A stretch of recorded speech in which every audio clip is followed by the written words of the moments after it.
Hi everyone, writing task 2 is the focus of our video today. And so if you are watching this, hopefully by now you've watched the video on writing task 1 that we've put up, and that you've also taken a look through the 2016 GAT material that is up online. I've included a link to it in the description of this video, just like I've included a transcript of this sample piece that I have written for you here. And so the whole idea of these videos is to be able to show you an example of a way of going about writing task 2, and in the other video, of course, writing task 1. And the idea and what I'm hoping to get across to you is that you can feel confident about going in there for the morning of the GAT by having an idea of what a successful piece looks like. This isn't 10 out of 10 blow away brilliant material, but it is very solid and a really good understanding of how to go about writing task 2. There's a few things it could do better. There's a few places where it could be a little more sophisticated or a little more insightful, but overall it does a really solid job, and there's a lot of strategies that I've used that I'm going to share with you today that you can be using in your writing in making sure that you're prepared to do your best on writing task 2. So let's jump into it and have a think about what exactly writing task 2 is. And so on the GAT, after you've completed your first half hour with writing task 1, you'll turn the page and there'll be 4 statements, and they'll all fall under the same sort of umbrella. In previous years, it's been about the conflict between security and surveillance and safety. It's been about the difference between change and not changing and standing still, and how these things work in our world. And in 2016, it was about the conflict between work and a life of leisure. And so there were 4 very specific statements that are put out, and you can read those there, and I encourage you to do so before you look at this sample piece in today's video. And so I'm going to show you the way that I have developed my point of view based on those statements that were put forward. And after I've finished reading through it, I'm going to explain to you how I came about doing this and why this is a good, solid example of how to go about doing this piece. Again, it is a way of doing it. It's not the way of doing it. And you might have your own ideas about how to best go about it. If you do and you want to clarify anything, put your questions down in the comments and I'll be more than happy to help you out further with any questions that you might have. But let's jump into the piece. Day after day, people around this country sit at home in front of a screen and dream of a better life. If only I could win the lottery. If only I had the money to start that business I thought of. The reason why these people continue to dream, and will continue to do so forever, is because most are not prepared to put in the work. We've become soft, and new technology has provided us with a window to a life we wish we had, whilst it robs us of the imagination and work ethic to actually achieve such a lifestyle. My grandparents were the happiest 2 people I've ever known, and I know that the source of that happiness was never through what they dreamed of, but rather through what they achieved. It seems that since that generation of decades ago, people have lost the pride that comes with working hard and moving towards your goals. Where this leaves us is with a lazy group of adults who never reach their goals and therefore never get to enjoy any time of leisure as they're too busy dreaming about it. This needs to be fixed readily. Rather than spending most of our days drifting through in a grey area of little work and mostly distraction, we need to set a clear boundary between our work and our downtime. I know that any time I contact my friends or family in the middle of the day, I'm sure to get an instant reply. Such is our connection to technology. Time to put the phone away and focus on finding some pride in our day-to-day jobs. Time to keep that phone away when at home, turn off the television or laptop and actually start winding down with our family. A world with a clear difference between work and leisure, with distinct times for both, leads to a world of happier citizens. The harder we work, the more we achieve and the more efficient we are. This can only lead to improved outcomes in terms of our happiness and financial situation. On top of that, how much more enjoyable is relaxing when you know you've completely earned it? My most prominent memories of my grandparents were once they'd helped each other with the dishes and sat down to a block of chocolate. Their day was done, the work done well, and the reward of a comfortable night was enough to keep them smiling through another day. So, let's get out of the murky wasteland of distracted half-work, half-wasted time during the day and start to break a sweat. The rewards will soon follow, and the time we have to reflect on our achievements will be all the more sweet. And so what you'll notice there is that this piece has a lot more life to it than what writing task 1 does. In writing task 1, you're quite constrained. You have to write about the material that's there and you have to organise it into your own words, but you can only work with the material that's been provided for you. In writing task 2, you're given a springboard, and so therefore you're given a bit more freedom. Of course, your point of view that you develop has to be inspired by the statements that are there. It has to be one or more of those statements, but you are allowed to bring in your own thinking, your own ideas. You're allowed to bring in examples from your own life. You're allowed to bring in knowledge that you have about certain concepts that will help you explore your point of view in further depth. In fact, you're encouraged to. And so my advice to you is to write with conviction. Write with a real sense of purpose about taking a stand. Plant your flag a little bit and say, right, this is what I believe in based on what this material is here. As you look through the statements, start to think about which one you really gravitate to with your own personal opinion. Of course, you don't always have to write with about exactly what you believe in 100%. However, I think you're going to have a much better chance of writing with great clarity and great fluency and great expression if you're writing about something that you truly believe in and that you feel passionately about.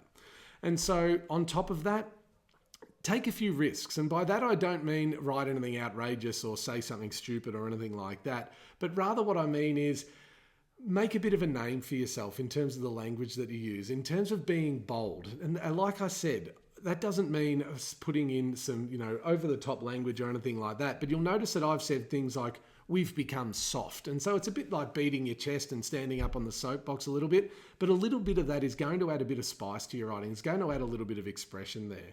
You'll also notice that this isn't tied down to any one structure. The very first sentence that I'm pointing to at the moment is just that standalone sentence with, okay, this is what I'm going to be talking about day after day. And then the thoughts of these dreamers that I'm talking about, and then it gets into the more structured argument. If that's going to help you show your level of expression, if that's going to help you develop a point of view, then go for it. Another question that often comes about with this task is how much of your own world should you bring into it? And that's completely up to you. Of course, if you only talk about things that impact you as a person and your world, you're not going to be able to expand into any really deep thinking that's going to help you develop that point of view that you're being asked to do. So I'd also make sure that you have a mix of other things and other thoughts that you can bring in to develop that point of view. You'll notice that in the criteria, other than being able to express yourself clearly, the first criteria says that you need to develop a point of view that is reasonable and convincing. And so it's all about making sure that A, you've got a point of view. I don't want you to get to the end of your piece and be wishy-washy about, oh, well, I just kind of talked about the nature of what the statements were kind of sort of all about. We want to be direct and clear. This is what I want. This is how the world needs to be. And this is what I'm going to say in order to get it done. And when it says develop a point of view, it means that you need to have supporting arguments and supporting ideas that are convincing and reasonable. It doesn't mean that you need to go over the top with persuasive techniques or anything like that, like you're doing a language analysis. But what it means instead is that you need to be able to show thinking and ideas and arguments that support your contention, that support your point of view, and put it across in a really convincing way. And so you'll notice here that this piece has talked about technology, and it's talked about people sitting at home in front of a screen. And so you might be thinking that, well, the stimulus material didn't say anything about technology. Of course it didn't, but I chose that to hang my arguments on. That's the vehicle through which I'm going to make my point about work and leisure, and the fact that, in my point of view here, people don't have time for both because life is just one big distraction at the moment, and we need to put away the distractions, work hard, and then focus on making relationships with each other and being present with one another. And so that's where I decided to go with it. Of course, you'll go in all sorts of different directions with it, and that's okay. But choose the ideas through which you are going to express this point of view. And the deeper the idea, the better you are going to go with this piece. Of course, you can bring in your understanding and your knowledge of the world and how it works. You're encouraged to. I know that with this piece, I've had students that have asked things like, well, if it's about work and how we organise ourselves for work, could I use capitalism or communism or the struggle between both of them and the differences? Could I use that in my piece, my writing task too? And the answer is yes, of course you can. Of course, just be wary that you're not writing a global politics essay, or you're not writing an essay about ideology. Rather, you're writing a point of view. But if you use your knowledge of a system of government or a political ideology, and you use how you feel that one of those has been successful, or how one of them's failed, or how one of them's a blight on the world, or whatever you want to say, if that comes across in your point of view and it helps you develop a point of view that's relating to those statements, by all means go for it. Another question that often gets asked is, should I use anecdotes and talk about myself in the first person here? And again, it's not a should or shouldn't. It's a case of if it helps you be really expressive and develop a great point of view, then by all means go for it. If you'd prefer to write more from, say, a third person perspective and stand back and provide a bit of a commentary on the issue, and you feel that that's the best way that you can write your piece, then that's the best way that's going to work for you. There's no requirement that says that you must use case studies and anecdotes and examples from your own life. But I would suggest that having a bit of mix of both is going to help you write something that's really authentic. You'll notice here that I've talked generally about things like technology and being in front of screens. And then I've mentioned my grandparents and how they were the happiest people I knew.